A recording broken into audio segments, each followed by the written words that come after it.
Hola, muy buenas tardes a todos. Me da muchísimo gusto presentarles a nuestra invitada de hoy. La verdad es que estamos de manteles largos, largos, larguísimos, con la presencia de Clara Corona de Lau. Para todos, Clarita. Clarita, muy buenas tardes. Gracias por aceptar nuestra invitación. Gracias a ustedes, Anita, por permitirme compartir nuestras experiencias. Muchas gracias. Bueno, para los poquitos que no conozcan a Clarita, porque yo sé que Clarita es muy famosa en muchos ámbitos, creo que no hay reconocimiento que Biomédica no haya obtenido, no hay meta que sea inalcanzable para ustedes, pero además de todo también muchos reconocimientos a nivel de liderazgo de Clarita y también de su bondad y de su calidad humana. Así que muchísimas felicidades por este camino tan exitoso que has tenido, Clarita, junto con tu equipo de colaboradores. Pues al final todo esto habla de tu liderazgo, de tu empatía, de tu humildad, de tu solidaridad, pero sobre todo que eres una persona generosa y bondadosa y por eso todo el mundo te queremos mucho. Muchísimas gracias por Gracias. estar con nosotros. Y aparte, Clarita, déjame te cuento que nosotros siempre te presumimos y siempre presumimos a Biomédica porque ha sido uno de nuestros casos de mayor éxito. Biomédica participó por primera vez en 2002, ¿verdad? 2003. 2003. Y bueno, cuando participaron en 2003 eran una pequeña empresa. En 2008, cuando ganan la primera vez el Premio Nacional de Calidad, ganan como mediana y la siguiente vez que vuelven a ganar, ganan en 2014 como empresa grande.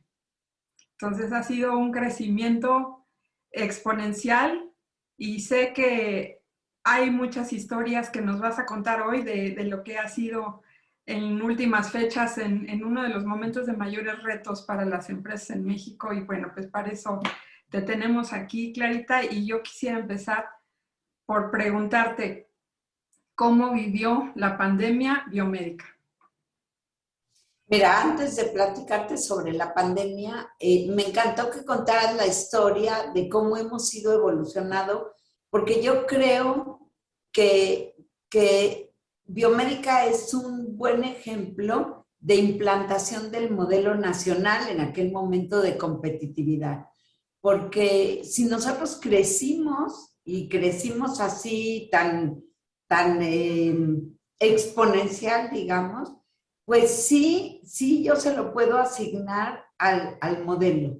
Eso te quiero decir, no porque estés tú aquí presente, que lo representas a final de cuentas, pero cuando nosotros tenemos una línea del tiempo y en biomédica iniciamos cuando estábamos muy jovencitos, en el año, jovencitos en laboratorio, en el año 1992, o sea, ya casi 30 años, iniciamos con lo que yo digo, con una calidad tradicional, calidad aprendida, que es muy diferente a lo que nosotros manejamos ahorita como calidad aprendida en la universidad.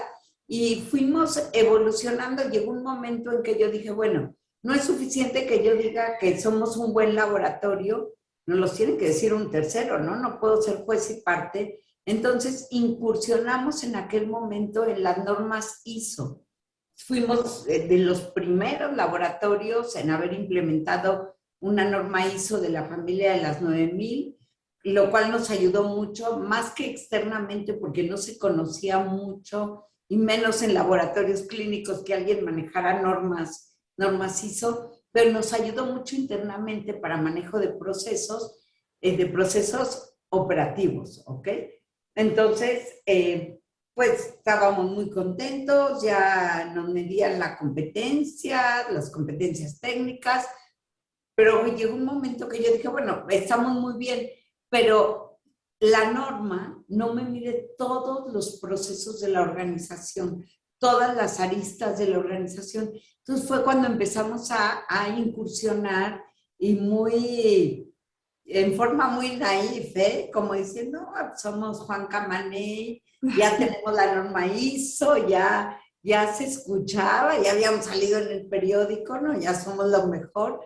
pero para nada. Dijimos, bueno, vamos a empezar con el Premio Nacional de Calidad, que en aquel entonces se llamaba de calidad, y sácate las que te topas con pared, porque para nada, o sea, nos faltaba muchísimo, entonces nos empezamos a preparar, ¿sí? A preparar en muchos procesos y en muchos aspectos que nosotros como químicos, ¿sí? Pues era muy difícil pensar que un químico que tenía una competencia técnica ahora tuviera habilidades gerenciales y pudiera hablar en otros términos y tener que sacar indicadores de otro tipo, pero tomamos el reto y al principio fue muy difícil y tú lo sabes que a mí no me da pena decir que competimos como 5 veces en el Premio Nacional de Calidad y no ganábamos ni siquiera un reconocimiento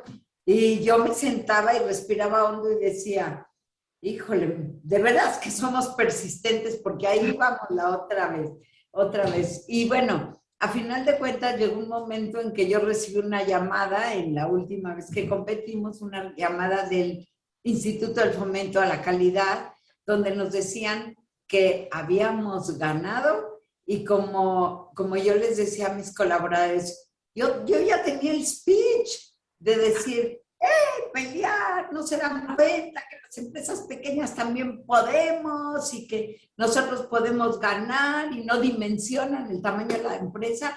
Y cuando nos dijeron que habíamos ganado, me quedé helada, no sabía ni qué decir. Literal, empecé a llorar, colgué y no sé si tú te acuerdas, porque tú eras en aquel tiempo, como hasta ahora, la directora, volví a llamar por teléfono a la oficina, al número que tenía grabado y dije, a ver, repítanmelo, a ver si entendí. Voy a hablar ahorita con mis colaboradores, entonces hasta una broma les hicimos. Bueno, fue un momento muy importante y fue un parteaguas en la vida de Biomédica, porque en aquel entonces nos reconocieron como el reconocimiento a... La nueva cultura laboral La también. nueva cultura laboral, exactamente, que nos entregaba el presidente en aquel entonces, Vicente Fox, nos nombraron la nueva cultura laboral y bueno, eso nos dio un impulso tremendo para seguir adelante porque en todo este proceso veíamos los beneficios de la organización internos, independientemente si hubiera premio o no hubiera premio. Y eso nos hizo volver a participar y el siguiente año ganar el premio, no el siguiente año porque no pude haber participado, hay un receso para las empresas, pero posteriormente ya cuando pudimos participar, que ya lo entregaba el licenciado Felipe Calderón, participamos y ganamos como empresa pues mediana, pero acabamos de pasar a mediana y en aquel entonces el instituto, si bien te acuerdas, me nombra embajadora del Movimiento México Competitivo. Y todo ese año me dieron el privilegio, porque así lo sentí yo, de viajar por toda la República demostrando no solamente al instituto, sino a las organizaciones que la calidad no depende del tamaño de la empresa. Entonces, en ese momento ganamos el Premio Nacional de Calidad y bueno, sin duda, no a mí en lo personal, estos logros son parte de un trabajo en equipo maravilloso, no lo logré yo, lo logramos toda la empresa y se genera una inercia. Yo me acuerdo que cuando regresamos de Los Pinos y de recibir el Premio Nacional de Calidad, la primera pregunta de todos fue, ¿y ahora qué sigue? Cuando al principio yo tomaba las decisiones y decía, bueno, hay que hacerlo y presionar, no, ¿ahora qué sigue? Ahora me presionaban y así llegamos otra vez a ganar el Premio Nacional de Calidad con el presidente Peña Nieto y bueno, y ahí seguimos. Y sí es cierto, como decía, yo humildemente lo digo, que hemos sido muy reconocidos, pero porque esto ha generado una inercia no de ganar un premio, de ser mejores cada día. Nuestro lema en biomédica desde hace muchos años es ser mejores para servir mejor.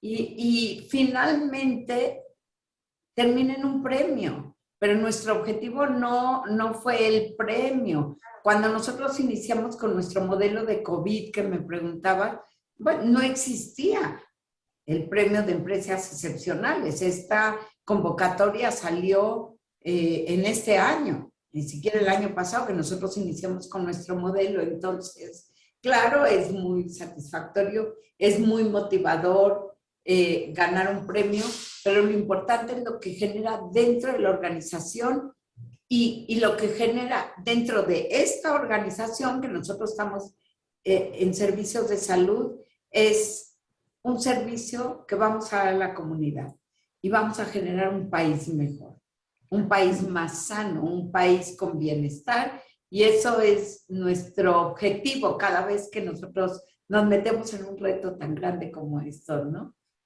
Esa es la realidad. Y entonces, ¿quieres que te platique de mi modelo COVID? COVID, sí, que es el que ganó como práctica excepcional del reconocimiento de empresas excepcionales. Exacto. Bueno, pues les platico que este modelo se desarrolló a partir de la experiencia que nos dio el COVID los primeros meses. Cuando empezamos con la noticia, ¿no? De esta noticia que llegó de Wuhan y que pensábamos que esto fue en diciembre y que pensábamos que no iba a llegar a México. Cuando llegó el primer paciente a México, si recuerdan, pues en la mente de cada uno de nosotros, pero no solamente de laboratorio, seguramente tuya y de todos los que nos están escuchando, era, pues sí, es una pandemia que va a durar 2 meses como la influenza. De hecho, nosotros en el laboratorio fuimos muy cautelosos en el sentido de que, híjole, vamos a referir nuestras muestras a algún lado, porque cuando la pandemia de la influenza, yo me quedé con equipo y con reactivo. Hubo mucha pérdida de dinero porque muy pronto se resolvió a raíz de que se identificó que había un medicamento que era el Tamiflu, que ya existía para otro tipo de virus y que eliminaba al virus de la influenza, ¿no? Entonces, H1N1.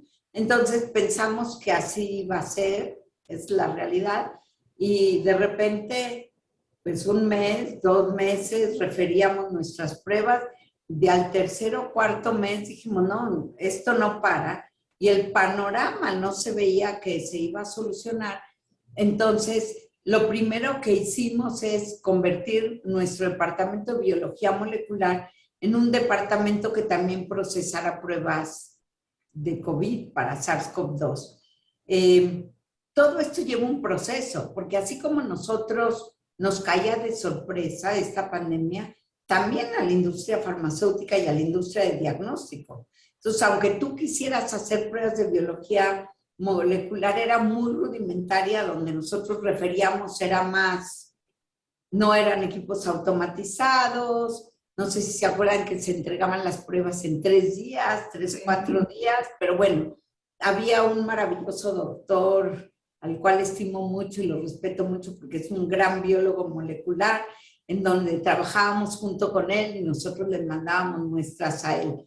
Pero a medida que esto se incrementaba, pues hubo la necesidad de montar las pruebas en el laboratorio. O sea, y entonces nos topamos con una resistencia, también se han de acordar, tremenda, del gobierno a que los laboratorios privados hiciéramos las pruebas de COVID, implementáramos ya las pruebas. Pues bueno, yo soy ahora presidenta del Consejo Mexicano de Empresas de Diagnóstico y entonces pues había que hacer mucha presión, la cual se hizo mucha presión.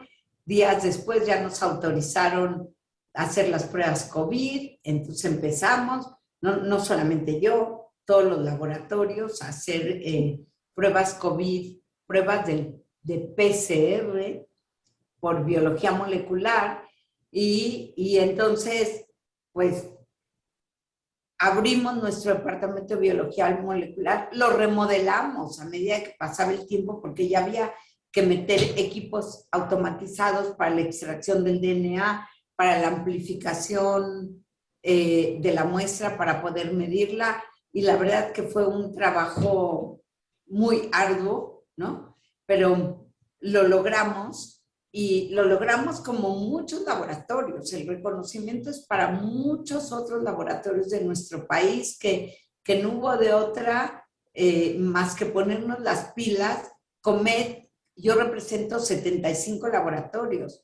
75 laboratorios que lo primero que hicimos fue ir a tomar un curso al Instituto Nacional de Referencia Epidemiológica para que en aquel entonces ellos decidían que se tenía que validar para que nos validaran como laboratorios a procesar esas pruebas, que son las famosas listas que salen en el INDRE, que ahora, y ahora ya son menos conocidas, más bien son olvidadas. Todo el año pasado hablaban de la lista del INDRE, ¿no? Todos buscaban quiénes eran los laboratorios que el INDRE había validado y empezamos a trabajar, pero ya no era nada más montar una prueba, no era suficiente, y una prueba compleja. Era cómo ibas a manejar a esos pacientes que estaban contagiados, cómo ibas a manejar la economía de tu laboratorio, porque automáticamente de un día para otro dejaron de venir los pacientes. O sea, en abril del año pasado el laboratorio tuvo una caída abismal. O sea, no había pacientes que venían al laboratorio. Entonces, parte de nuestro modelo fue desarrollar un proceso en el cual pudiéramos ir a tomar muestras a sus casas. Nosotros siempre hemos dado servicio a domicilio, pero no es lo mismo tener 8 rutas a tener 20 y tantas rutas. Porque eso fue lo que primero hicimos. O sea, nosotros tenemos que recuperar nuestro paciente, no solamente por la parte económica, porque también, o sea, tenemos 320 colaboradores, 320 familias que dependen de nosotros. O sea, entonces, ¿cómo les pagábamos a los sueldos, las nóminas a esos colaboradores? Entonces nos movimos para ir a los domicilios, para cambiar el lugar. Te espero aquí, voy a donde estés, voy a tu lugar, me acerco a tu lugar, toda la gente estaba encerrada. ¿Cómo me voy a acercar a ese lugar para yo no contagiarme? Claro. Colaborador de biomédica. Entonces, participamos en el desarrollo de los lineamientos de bioseguridad que debemos de tener todos los laboratorios, porque existían de la OMS y de la Secretaría de Salud, sí, pero yo los voy a tropicalizar a todos los laboratorios del país. Entonces, como Comed estuvimos en un equipo trabajando sobre los lineamientos de bioseguridad. Entonces, nuestros químicos que van a los domicilios y hasta la fecha, cómo deben de ir, cómo se deben de proteger, ¿no? Cómo deben de manejar las muestras en domicilio. Estás entrando a la casa de alguien. ¿Cómo te aseguras que yo no estoy contagiado y no te voy a contagiar paciente, ni tampoco tú me vas a contagiar? El manejo. Entonces, todo eso fue un proceso. Entonces, ahora ya teníamos 29 rutas a domicilio que teníamos que estandarizarlas, que utilizarlas. Entonces, ya íbamos a domicilio. Eso nos ayudó a que no tuviéramos, no necesariamente el mismo número de pacientes que acudían al laboratorio, por supuesto que los números se bajaron, pero sí que podíamos recuperar esa economía y sí podíamos recuperar, ¿no? Todo lo que nosotros hacíamos en el laboratorio y sí podíamos, con ese dinero, pagar a todos nuestros colaboradores sueldo completo. Entonces, fuimos a domicilio con todo lo que te digo, que fueron manuales y manuales, obviamente, y bueno, seguimos tomando muestras, pero luego el laboratorio lo que hicimos fue la sala de espera, convertirla en la sala COVID, y entonces hicimos todo un sistema de manejo del paciente de rutina, de los poquitos que llegaban, que eran muy poquitos, pero que no se combinaran, y cómo le dimos prioridad a la parte COVID y los pasábamos por nuestras escondites, ¿no? Por donde nunca en la vida hubiera pasado el paciente, donde está los mensajeros, donde está el almacén, donde está todo lo que se maneja, ¿no? Todo lo que se maneja tras bambalinas. Tras bambalinas, sí. Tras bambalinas. Entonces, lo conocieron muy bien los pacientes, pero pasaban directamente a un área que no se mezclaban con pacientes potenciales de COVID. Entonces, le dimos importancia a esto. Luego, de un día a otro, ¿sabes qué? La ciencia nos dice, porque así fue el aprendizaje, los médicos, los científicos, la ciencia nos dice que ahora tú puedes diagnosticar COVID con una tomografía, porque la imagen es característica, es una imagen característica de vidrio esmerilado, de vidrio pulido, así se ven las imágenes de las tomografías de pulmón. Entonces, de un día para otro y en la noche, literal, levantamos una pared de tabla roca para que los pacientes que tenían COVID pasaran por ahí y los que no tenían COVID pasaran por otro lado. Quitamos una ventana de piso a techo, un cristal, ni siquiera ventana, para que tú que conoces el laboratorio y los que conocen Biomédica La Matriz en Montes Urales, ven que hay una cafetería ahí. Entonces, por la cafetería había un paso directo al vestidor para los pacientes COVID. Entonces, estuvimos trabajando así, pero a medida de que pasaba el tiempo y que se empezaba a equilibrar el número de pacientes COVID o potenciales COVID con los no COVID, y que los médicos empezaron a aprender, como nosotros también, qué medicamentos funcionaban, qué medicamentos no funcionaban. Entonces, llegó un momento en que ya necesitábamos, se saturaba todo el área que le habíamos designado no COVID, ya se empezaba a saturar, ya había un poco más de seguridad, ya habían los lineamientos del gobierno, bueno, ya que la toma de temperatura, que todo lo que ustedes saben, ¿no? De las charolas. Entonces ya vimos la necesidad de desmontar todo lo que teníamos, que nos orgullecía porque éramos un ejemplo para otros laboratorios. Nos visitaron varios laboratorios para ver nuestra logística, nuestra dinámica. Y entonces ya desmontamos todo y diseñamos un área de COVID específica que está en el sótano, en donde estaba el estacionamiento. Construimos con tabla roca esta área COVID desde, pues debe de tener, desde el año pasado. Ya estaba desde el segundo semestre del año pasado, ya habíamos construido esto, ya habíamos rentado un estacionamiento enfrente del laboratorio, porque ¿qué hacíamos con todos los coches de los pacientes y del laboratorio, no?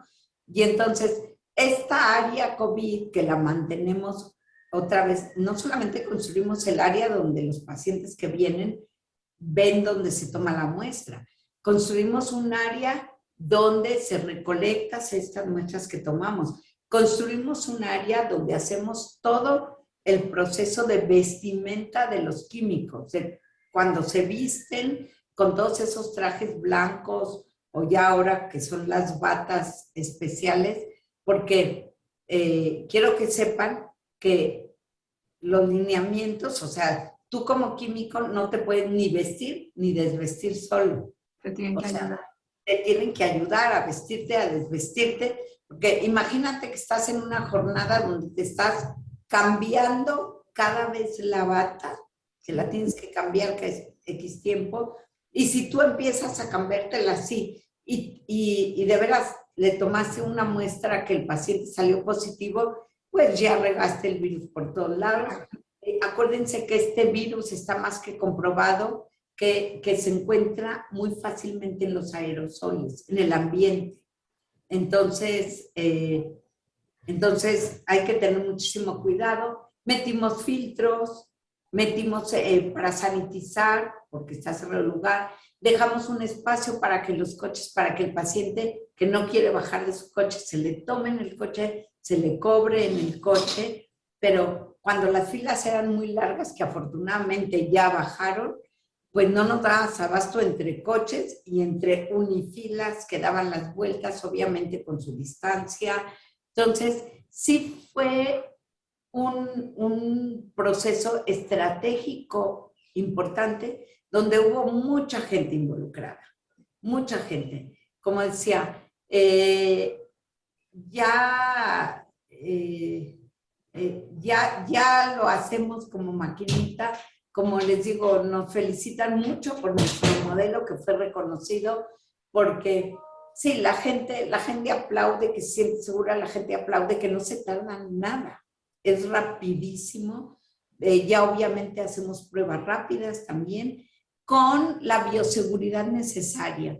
Esto hemos peleado muchísimo porque cuando yo veo que van a las fiestas y van a las casas a tomar muestras, pruebas rápidas, la verdad y sin crítica y sanamente, mi comentario es, digo, porque cada quien maneja su modelo de negocio como cree, ¿no? En base a sus valores, pero ¿cómo puedes ir a procesar una muestra que sea rápida a una casa, como les digo yo?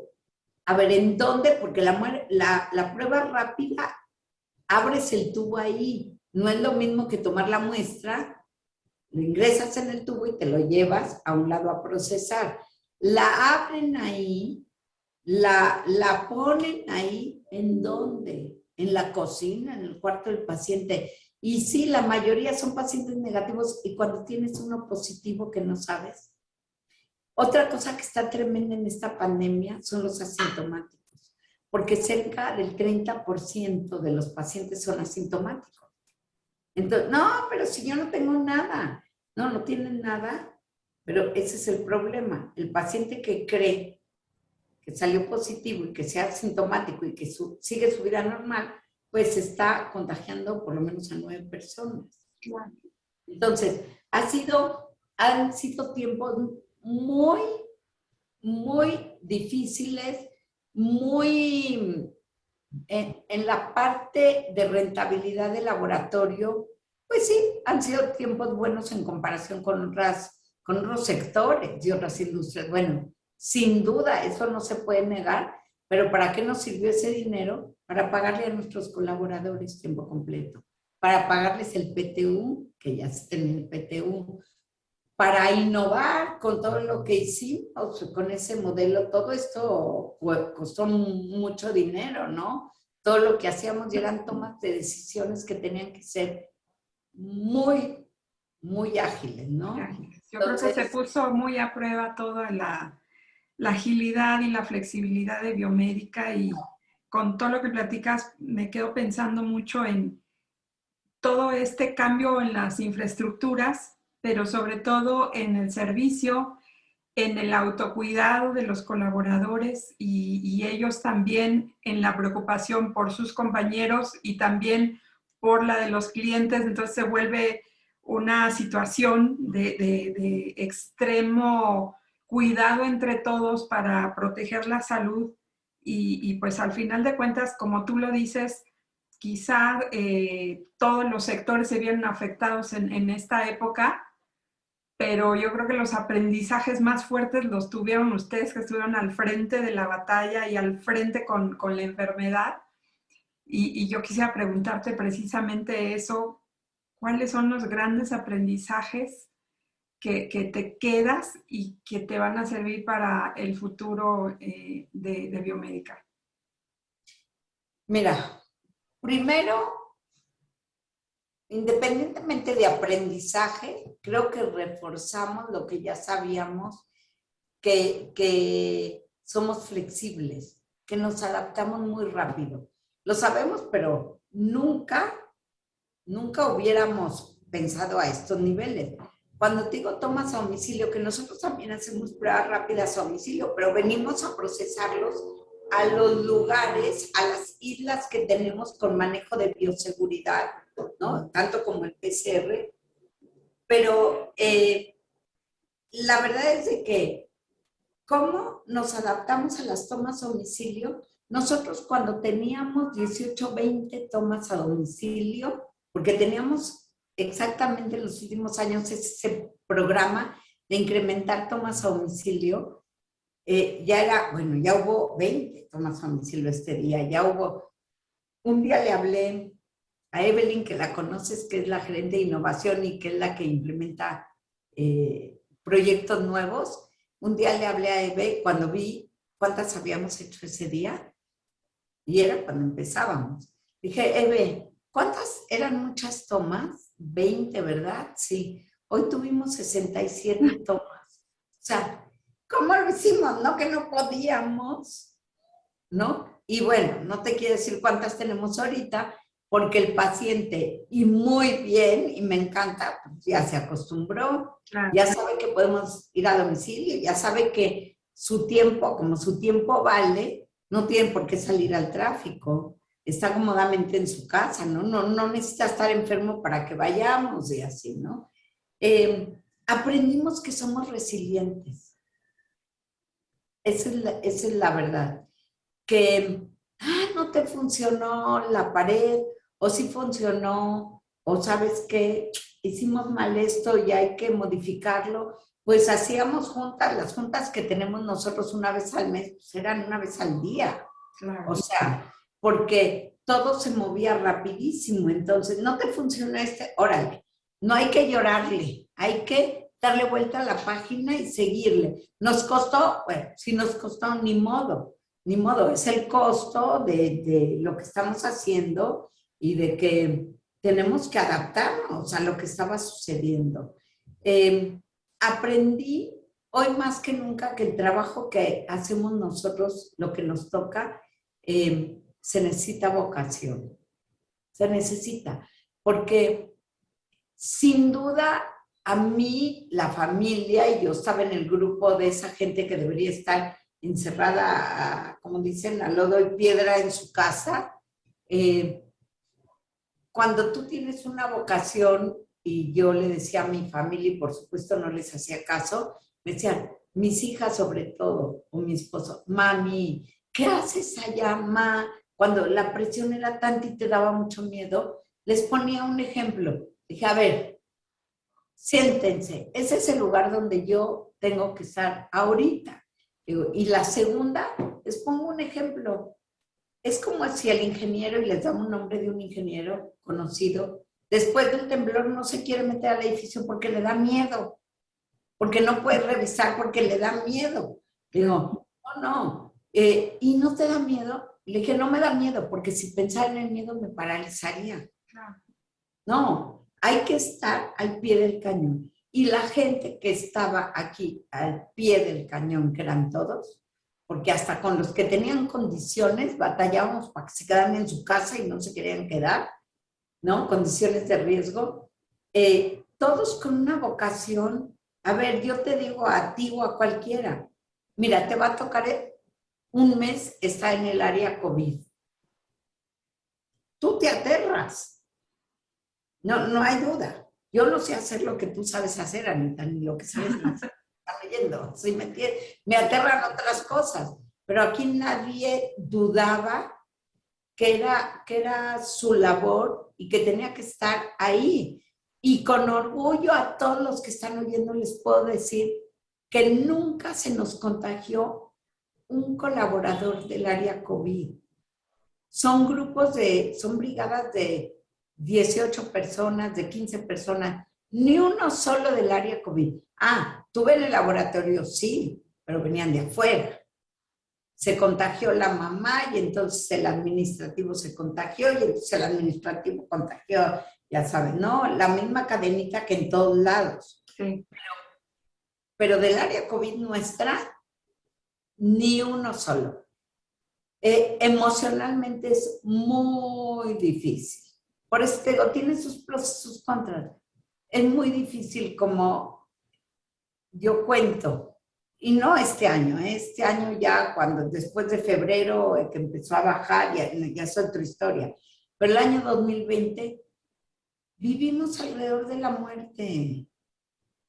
Es de veras, o sea, no es agradable, te afecta mucho. Yo tengo una psicóloga hasta el día de hoy que ha visto de planta en biomédica, que ha visto a todos los colaboradores, a todos, porque hay colaboradores aquí, no del área COVID, que se contagiaron por los papás y que en una semana falleció el papá y la mamá. ¿Cómo enfrentas eso? O sea, entonces, es un tema difícil. Metimos un psicólogo aquí que nos ha ayudado muchísimo en esa parte, pero estar viviendo con nosotros les ayudamos mucho al hospital de Coacalco. Llegaban las muestras de PCR, ¿no? Y a las 8 horas hablábamos a dar el reporte, más o menos en promedio, porque las manejábamos urgentes, y muchas veces, no, ya falleció, ya no servía el dato para las famosas estadísticas de las instituciones. Entonces, o llegaba yo personalmente y varios de los que estamos aquí, no solamente yo, pero digo personalmente como directora, o sea, salía los resultados a la 1 de la mañana y decías, bueno, ¿hace diferencia de 1 de la mañana a 7 de la mañana? Sí, sí. Yo les decía a mis gentes y todos en la misma línea. Claro que hace diferencia. Sí, yo voy a dormir menos, pero el paciente va a dormir tranquilo. Claro. Va a tener sus horas de sueño tranquilo. Porque la gente estaba, ¿qué quieres que te diga? Bueno, no les tengo que decir, lo vivieron, desesperados, angustiados, asustados, todo junto. Entonces, me preguntas cómo nos fue muy bien y aprendizaje muy importante, y eso se los comparto, muy importante, que hoy más que nunca hay dos cosas que yo aprendí. Hoy más que nunca la prevención es muy importante. Y Dios nos ha puesto en este camino a todos los que estamos en biomédica, ¿sí? Para poder ayudar en ese tema. Porque si ustedes vieron quién es la gente que fallecía cuando todavía no había vacunas, eran las personas que tenían factores de riesgo. Factores de riesgo que se pudieron haber evitado. La gente diabética, la gente con obesidad, la gente con padecimientos cardíacos, que no son al azar, no dices, me tocó ser diabético. No. A ver, hay diabéticos controlados, hay diabéticos que no son genéticos, no es de que me tocó, fue por tus hábitos de vida, ¿no? De tu calidad de vida. No es que te tiene que tocar, es que si tú te cuidas, no vas a tener una afectación cardíaca y te checas. Cuídate y hazte diagnósticos oportunos. Si tú te haces diagnósticos oportunos de cáncer de mama, aunque genéticamente te tocó, tú lo puedes prevenir. O detectar a tiempo, ¿no? Para poder tomar decisiones oportunas. Ahorita que fue el Día del Cáncer de Mama el 19, se mueren 19 mujeres todos los días. Cada día se diagnostican como 35, 40 y se mueren 19 mujeres de cáncer de mama. Al día. Imagínense, al mes, al año, hagan la cuenta. ¿Ok? Sí. 95% de esas mujeres se podían haber salvado. Si se hubieran hecho una mastografía a tiempo. A tiempo quiere decir una vez al año, o ir con el doctor, y si tú tienes antecedentes genéticos, pues te va a hacer otros estudios, pero se podrían haber salvado. Entonces, eso es lo que aprendí. Y la segunda cosa que yo aprendí en lo personal y que les transmito a toda la gente que está en biomédica es que no hay un mañana.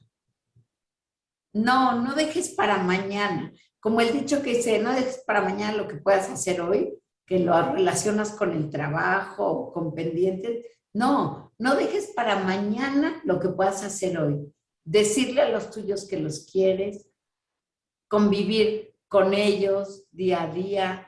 Aquel viaje que dice, no, después no es el momento, no, siempre es el momento. Festejar a la vida, apreciar lo que tenemos, dar gracias, sentirte privilegiado. Entonces, muchas cosas que a lo mejor no estábamos conscientes antes de la pandemia. Y yo siempre le digo a mis gentes cercanas, les digo, no, y si la pandemia no te enseñó esto, entonces estás perdido en la vida, porque ese es el gran aprendizaje. A nadie. Y también, Anita, que al rico, al pobre, al mediano, teníamos todos el mismo enemigo. Todos. ¿Cuándo has visto que teníamos un mismo enemigo? Pues todos teníamos el mismo enemigo. Y prevención, la vacuna de influenza, que ahorita cobraba muchísima importancia el año pasado, porque se demostró que sí ayuda. No es que te cura, no es que te previene como la vacuna de COVID, pero sí se comparten algunas variantes. O sea, tú te pones la vacuna, te la recomendaron mucho, porque sí te protege un poco. Entonces, nosotros, me acuerdo, un domingo hicimos el día de vacunación en biomédica, porque llegaron las vacunas de influenza, que se tardaron muchísimo, es el año pasado, llegaron a finales de noviembre. Yo hice un domingo de vacunación y eran colas y colas de gente, pero de todas partes de la ciudad.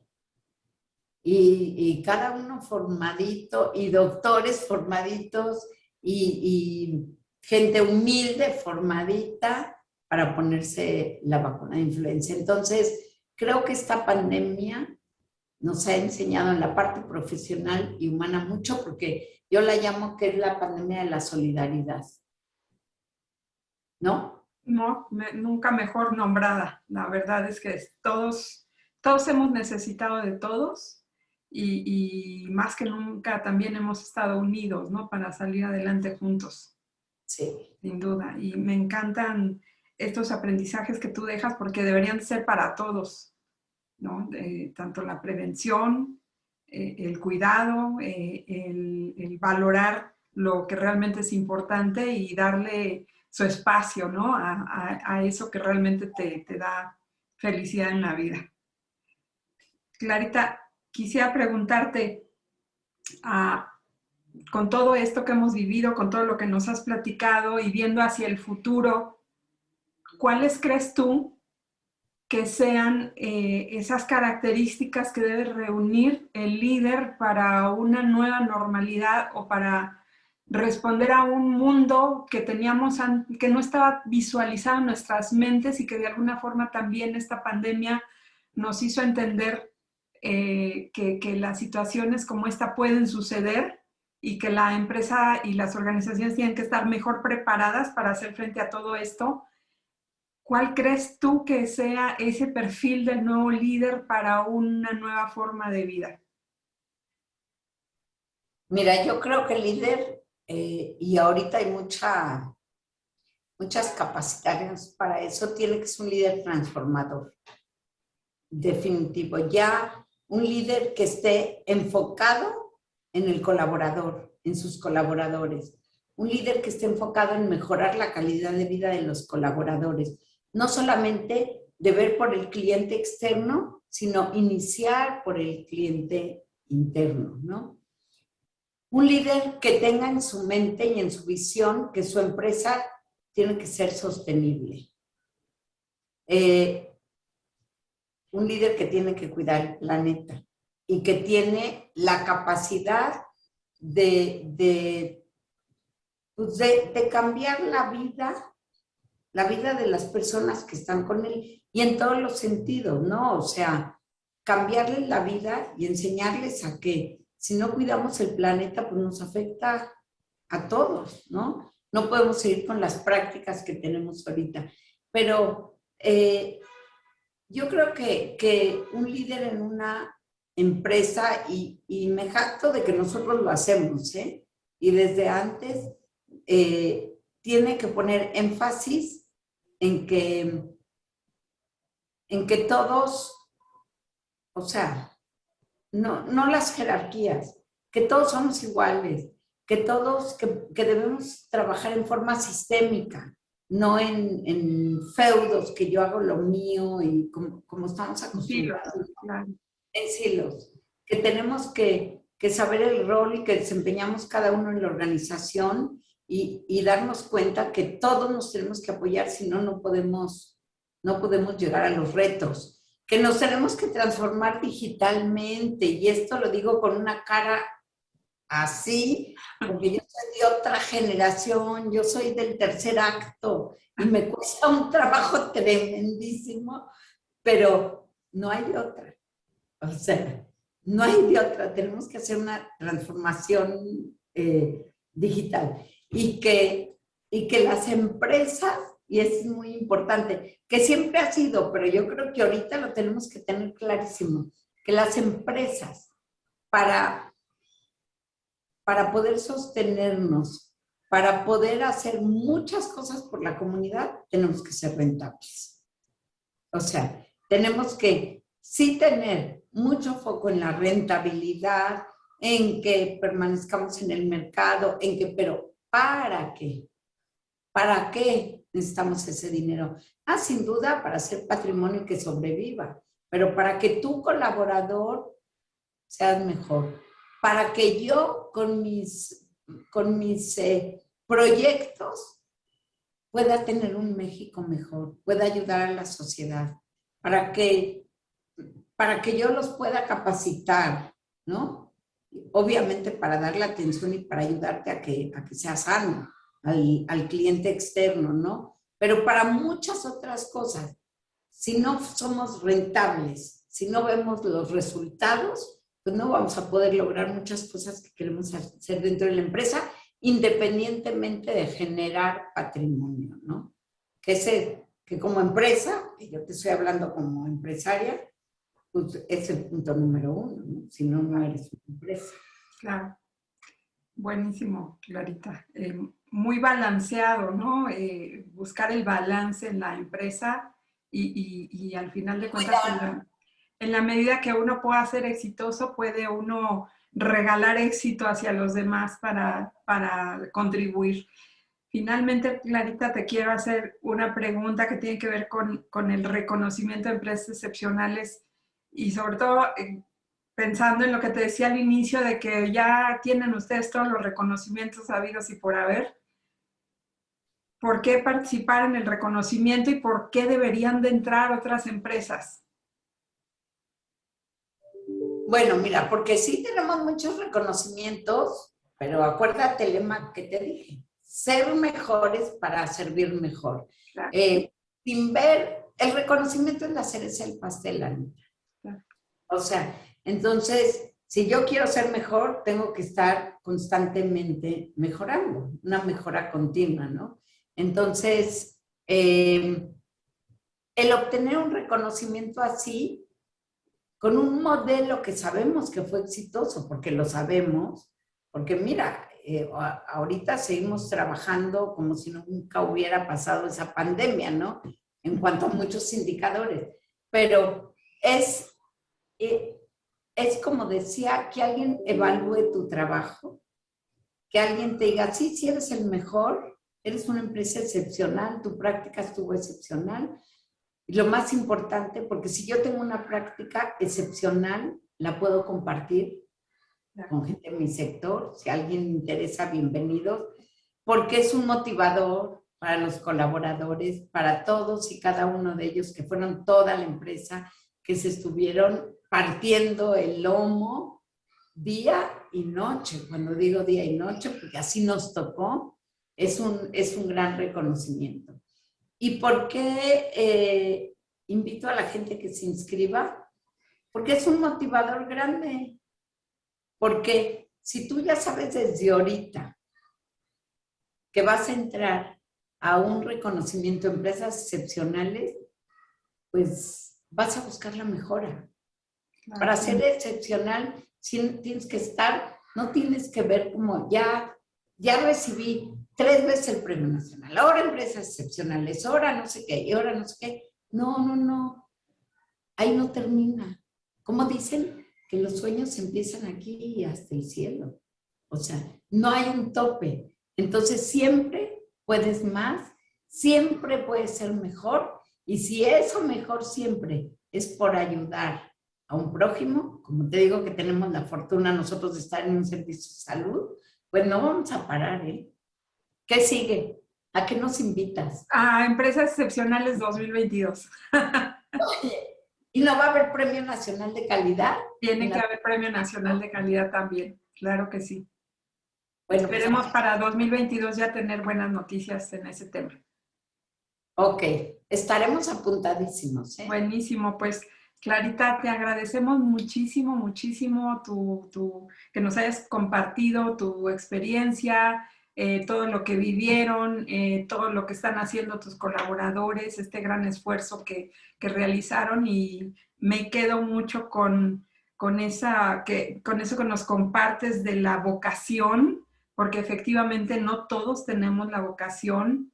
Yo tengo una hermana médico y me tocó vivir cuando yo era chica todo su proceso de estudiar medicina, y yo siempre pensé, yo no podría trabajar 48 horas seguidas y descansar 24 horas o a veces hasta 72 por 24, y dices, se necesita madera para eso, y creo que va muy en línea con lo que tú decías de la vocación y de lo que fue para biomédica, y como tú dices también para varios laboratorios y para hospitales que estuvieron atendiendo, y para los cuales, digo, todos lo hemos dicho, los grandes héroes de todo esto pues han sido precisamente el sector salud, que ha estado al frente en la línea de batalla, y pues muchísimas gracias por hacerlo, por aquellos que no tenemos la vocación, pero sí la necesidad de ser atendidos por ustedes. Así que muchísimas gracias, Clarita.